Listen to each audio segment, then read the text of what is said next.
Silvio Berlusconi, i cili është lideri i zgjathës italiane, babaj të zgjathës italiane, po e quajmë.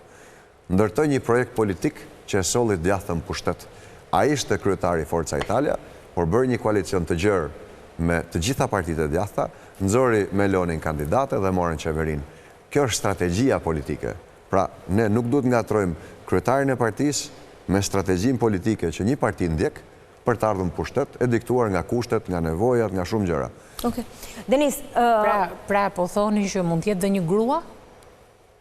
Në qoftë se i referohemi modelit Berlusconit me Melonin dhe ka pjekurinë e duhur politike Partia Demokratike për shkuar tek stadi që të jetë aq e hapur sa të propozojë një grua?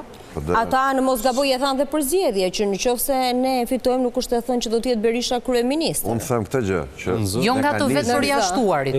Flas nga ata që ndoshta mund të ndalin me aspiratën e brendshme. Kjo ishte tezë tjetër në fakt. Po them, formula e Berlusconit për cilë djathën pushtet ishte që me qenë se vetë ishte kryetari i partisë dhe mund garante edhe vetë.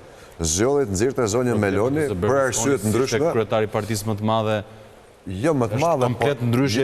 Jo më të madhe. Dashur të bëj Por polemik. ishte një njeri i cili kishte ndikim të jashtëzakonshëm dhe Meloni ka dalë nga partia.